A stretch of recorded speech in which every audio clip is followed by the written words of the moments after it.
시장의 흐름을 꿰뚫는 핵심 바로 왜라는 질문입니다. 종목에는 이유 없는 상승도 하락도 없습니다. 냉철한 분석과 집요한 질문으로 시장의 본질을 파헤칩니다.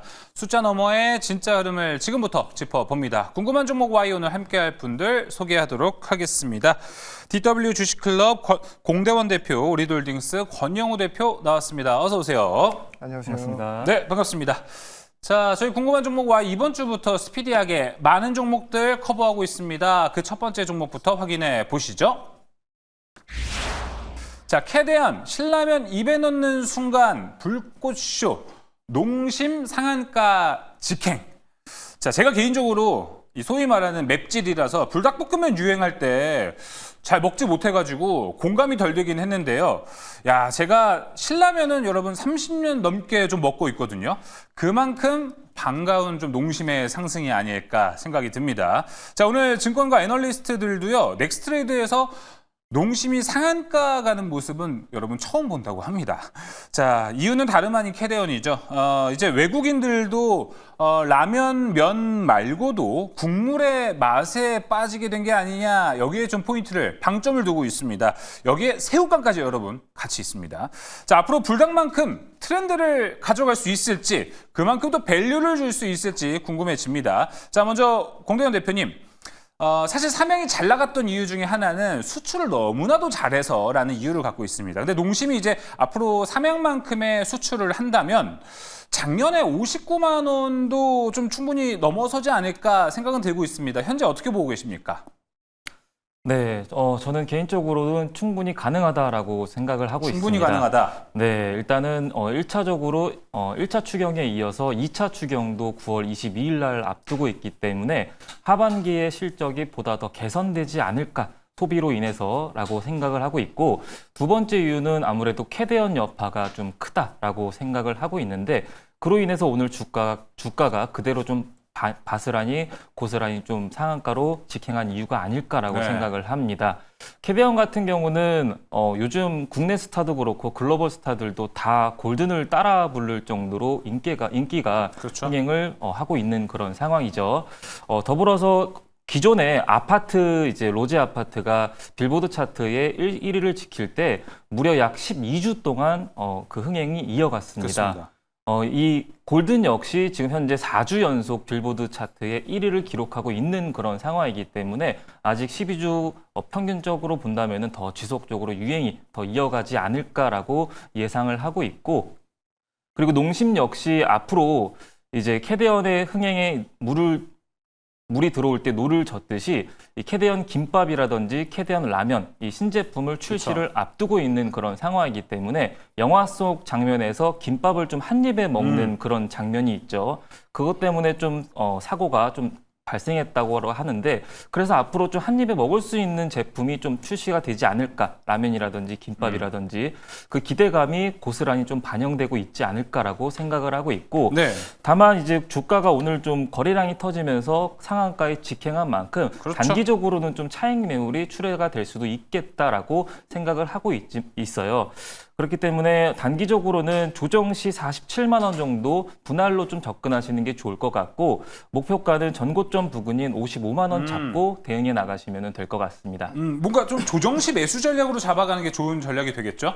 네, 아무래도 과거 이제 기술적 분석을 보면은 급등하고 나서 양봉이 나오고 나서 항상 눌림을 주고 나서 N자형 패턴이 반복적으로 보인 이력이 있기 때문에 이번에 장대 양봉이 출현하고 나서 과거 데이터랑 비슷하게 좀 움직임이 흘러가지 않을까라고 예상하고 있고, 10월 달부터 이제 본격적인 3분기 어닝 시즌이 나오고 있기 때문에 그때마다 다시 고개를 드는 모습이 출현되지 않을까라고 예상하고 있습니다. 알겠습니다. 자, 여러분 애프터마켓에서 농심이 상한가에 갔습니다. 처음 보는 광경이고요.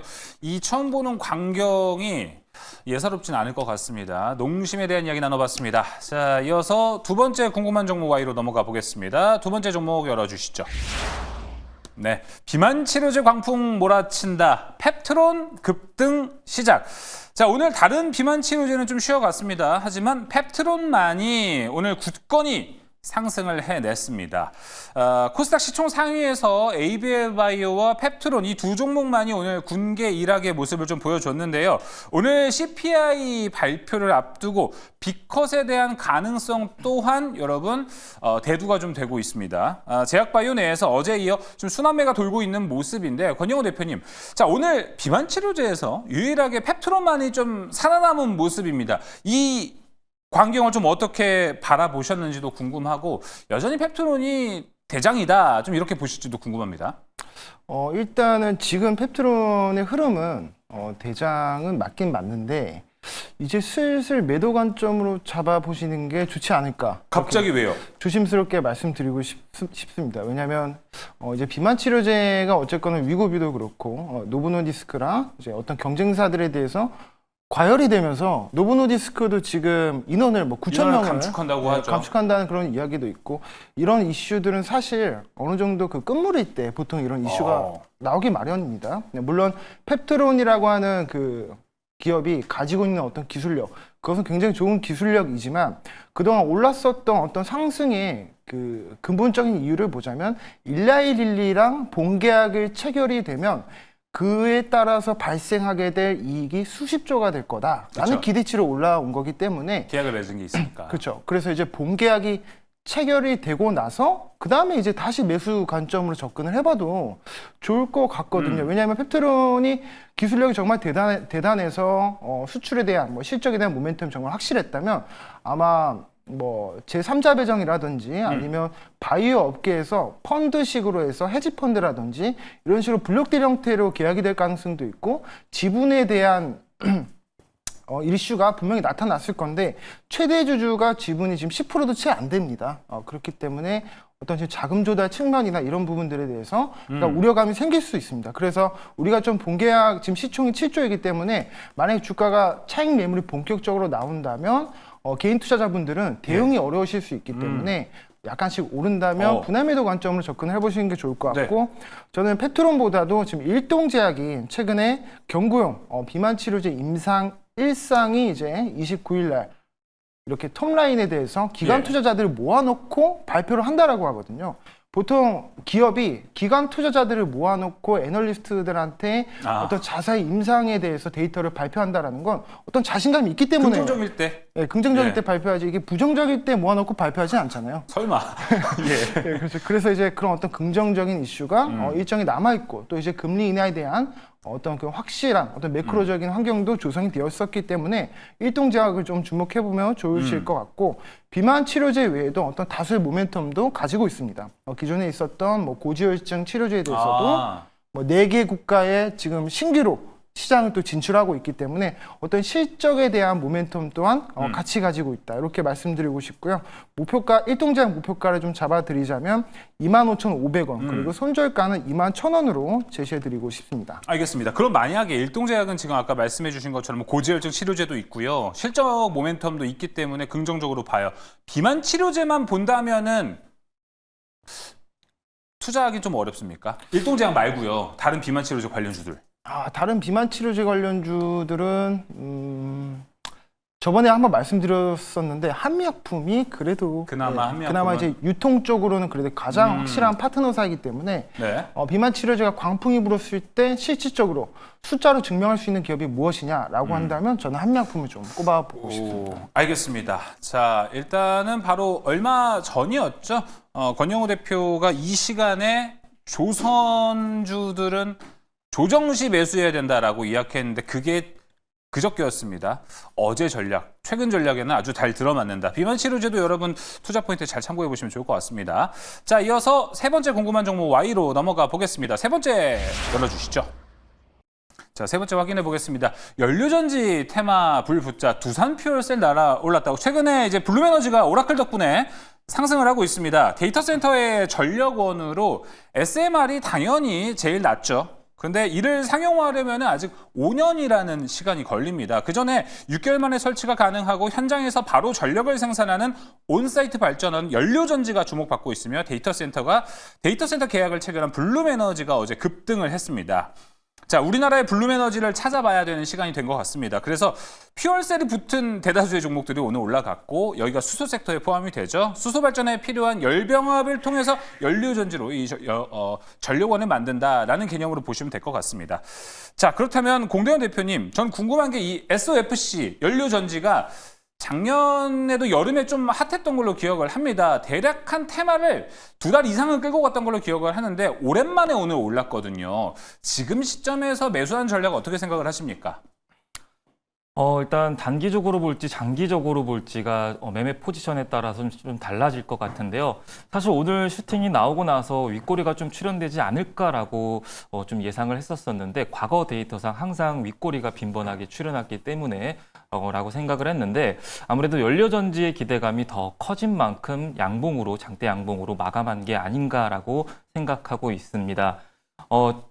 이재명 대통령도 연전에 AI가 발전되면 발전될수록 전력난이 굉장히 좀 필요한 그런 상황에서 원전을 새롭게 지으려면은 무려 15년이 기간이 필요하고 그리고 SMR 역시 5년에서 7년 정도의 기간 소요가 필요한 만큼 아무래도 현실적으로 다가간다면은 연료 전지가 6개월 정도가 소요되기 때문에 가장 적합하지 않을까라는 그런 기대감에 자금이 많이 좀 쏠린 그런 모습이고요.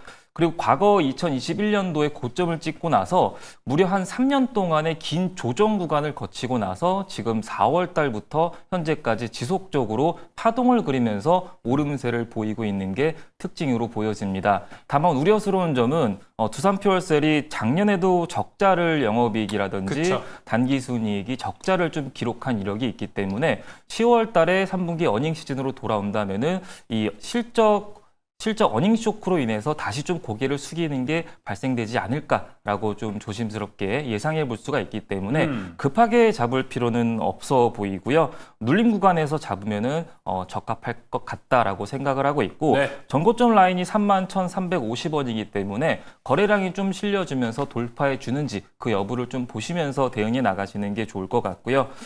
일단은 지금 현재 목표가는 조정 시 29,000원 구간에서 분할 매수로 접근하시는 게 좋을 것 같고 목표가는 31,000원을 돌파하게 된다면은 34,000원까지도 바라보고 있습니다. 알겠습니다. 자, 매수가와 목표가도 함께 잘 살펴보시면 좋을 것 같습니다. 궁금한 종목과 이 네 번째로 넘어가 보겠습니다. 네 번째 종목은 뭘까요? SK오션플랜트 미 해군 협약 청신호 주가 파도처럼 급등했습니다. 파도가 나왔습니다. 파도. 권영우 대표님, 조선 이쪽 좀 잘 아시다 보니까 여기에 대한 이야기를 해봐야 될 것 같아요. MRO 모멘텀 있고요. 인수 이 두 가지 호재가 좀 있다 보니까 SK오션플랜트 선박 수리 사업으로 꽤나 잔뼈가 굵었는데요. 마스가 프로젝트에 합류할 수 있을지 STX의 인수도 오션플랜트에게 단기적으로 얼마나 또 호재가 될지 궁금합니다. 자, 여기에 대한 이야기는 좀 어떻게 보고 계십니까, 권영우 대표님? 일단은 SK오션플랜트 같은 경우에는 그동안 주가가 조선 섹터가 다 갈 때도 못 올랐던 게 이제 신재생 에너지 쪽으로 해석이 되면서 그래서 못 올랐었는데 최근에 이제 FTX로부터 이제 이 특수선 사업 부분을 이제 인수를 하면서 이 조선으로 주가가 재평가가 됐거든요. 그래서 이런 조선에 대한 모멘텀이 새롭게 좀 추가가 된 부분이 상당히 긍정적이고 이제 향후에 어떤 조선 섹터로 본격적으로 좀 편입이 돼서 주가가 충분히 지금에서도 추가 상승에 대한 가능성을 높여가는 그런 종목이다 이렇게 말씀드리고 싶고 이달 말에 이제 MSRE 그 함정 정비 협약을 체결을 위한 어떤 현장 실사를 하고 예정이기 때문에 네. 과거 이제 하나오션이 상승이 나오기 전에도 이 미 해군이랑 MSRE를 체결했거든요. 그래서 이런 부분들에 대해서 우리가 일정을 좀 더 스케줄을 보시면서 매매를 하시면 좋을 것 같고 SK오션플랜트가 만약에 지금 단기 급등에 따른 어떤 차익 매물이 나온다라고 했을 때 음봉에서 좀 매수하는 그런 전략을 가지시면 좋을 것 같습니다. 지금 최근에 HJ중공업이 좀 많이 뛰었는데 이 특수선 분야만 딱 떼놓고 봤을 때도 매출이 HJ중공업보다 훨씬 높거든요. 24년부터 25년 지금 상반기까지도 HJ중공업보다도 매출이 훨씬 높은데 PBR 측면에서 봤을 때는 SK오션플랜트는 지금 2배도 안 됩니다. 그 밸류 이제 받아야 되겠네요. 그렇죠. 근데 HJ중공업은 한 지금 PBR이 7배 정도 나오거든요. 그래서 단순 PBR 계산만 하더라도 SK오션플랜트는 그에 따른 어떤 가치 재평가가 이루어지면서 추가 상승이 가능할 거다 이렇게 말씀드리고 싶고 목표가는 35,000원 그리고 예. 손절가는 26,000원 정도로 잡아드리도록 하겠습니다. 자, 또 기대가 되는 종목이 나왔네요. SK 오션 플랜트였습니다. 목표가 손절가 잘 참고해 보시면 좋을 것 같습니다. 자, 오늘 궁금한 종목 와인은 여기서 마무리해 보도록 하겠습니다. 공대원 대표 그리고 권영우 대표 함께했습니다. 오늘 말씀 고맙습니다. 감사합니다.